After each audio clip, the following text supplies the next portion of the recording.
Welcome to What God Can Do. Thank you for joining us, and we have with us Bishop Michael Reid, who is the Bishop of the Global Gospel Fellowship and the founder of What God Can Do Ministry. And we also have the co-founder with us, Dr. Ruth Reid, and a special guest, Pastor Lola Oyebade from London. Thank you, Bishop. Thank you for being with us, Pastor Lola. We want to talk about being called by God, Bishop. Why don't you start us off? Well, one of the things that we really want to talk about is women in ministry. Yes, that's right. It's a hot chestnut. In many ways, and I just want to say this to you, in many ways, I had people come on my Facebook and say that ministry is male. The Bible doesn't say it, but people say it. But then I asked them about Catherine Kuhlman, asked them about Amy Semple McPherson, Mary Woodward Etta, I asked them about Mary Slessor, I asked them about Amy Carmichael, and I said, well, if it was just men, then we're in a horrible position because 50% of the church is cut out of doing anything except making the tea. And in some cases, it would be better if that's all they stuck to. However, we're talking about people called of God and gifted of God, whether male or female. There's nothing in the spirit to differentiate with. There's neither male nor female. And you'll find there's apostles mentioned in Scripture who were female. Paul mentions them. And so if he calls them apostles, I don't think the modern man, with all his ingenious skullduggery, can get away from the fact women are in ministry, and thank God for them. Mary Slessor, bless her, started over 4,000 churches, and she used to go and confront headhunters and people who were eating human flesh because the men were too frightened. And then you've got someone like Catherine Kuhlman, undoubtedly gifted of God. Amy Semple McPherson, undoubtedly gifted. That's right, yeah.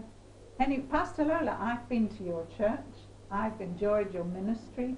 Thank you. I've found you very challenging and very authoritative in the sense of you know where you're going, you know what you're doing. And I see that as refreshing in a women ministry. Tell us about how God called you. Well, first of all, I started in this country. I came to join my husband 29 years ago. And from where? From Nigeria, the land where God is. Then why did you leave him? He came. He said, I'm in Nigeria. He came with me. He put me in he said, follow me, I'll take you to another country where I put my foot in, you know. So I came and I studied in this country. I came from a Christian home, but I wasn't a Christian. You know, it's like saying because your parents are married, so you are married. So I came and I studied in this country. I read industrial management. My husband is a banker. And then, we were just about to go and make money, like a typical Nigerian, because we know how to make use of money. You must be Igbo then. No, I'm Yoruba.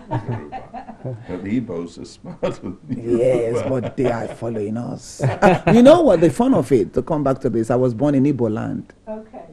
So I'm more like a Nigerian. I'm from Igbo, I'm from Yoruba, I'm all mixed together. So I came and then I got saved at the, when we finished studying. I just went to church just to see how Christians in England can worship Jesus, and do they have anything better to do? Why are they going to church for?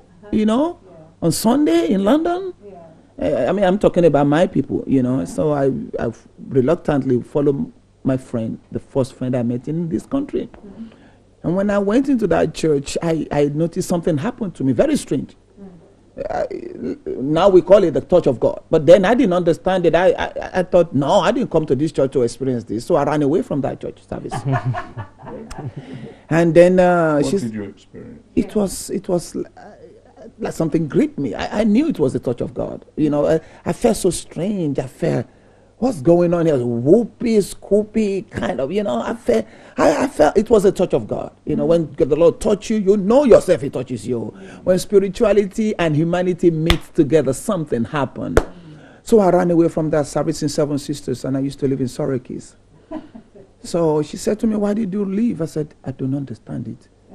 What I experienced in that service, I used to when I was in Africa in my parents' church.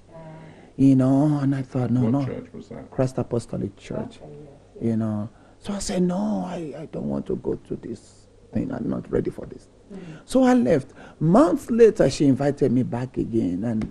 And I said, well, and then I heard they had some challenges in their church. And I said, I told you Christians can never stop fighting. Christians must do something stupid. I said, if this God is this all-powerful, how can you fight? Because I've been to so many places, not in Christian gathering, you know. You cannot fight there. I've been in clubs. I've been in some clubs. Bouncers will throw you out. Yeah. I mean, when I wasn't saved, you know, in my teenage years. So, but why do you go to church and fight? And God did not kill all of you in that service. I mean, something had to happen. So for somebody like us, that's the way we see God. That it cannot be that all that powerful, heal your body, open your barren womb, which I've seen in my upbringing, and on miracles and witches confessing. And then they are fighting in the church. It can't be possible. And he didn't do nothing. What kind of God is this? No, it's not my kind of God. I want God of action. So I said, okay. But there was plenty of action. No, that time, no, yeah. So I said, I'll come. So I went. I said, well, I'll go again. Let me go again to see. Let me just go. I felt drawn to go to that service. So I went to that church again. And when I entered that church, a man of God was preaching. And when he began to preach, it's as if he knew all my life. So I was looking at the guy on the platform and I'm thinking to myself, why did I come here now?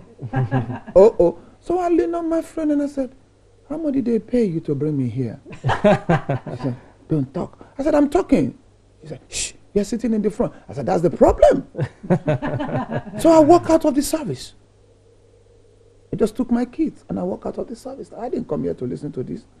It's ripping my life apart, presenting me before everybody. So I left. So my friend said, what's wrong with you? Do you have devils? I said, loads of them. I said, I didn't come to church. Why is it?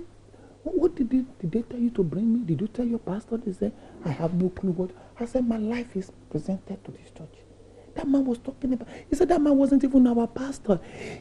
He's a guest speaker. Oh,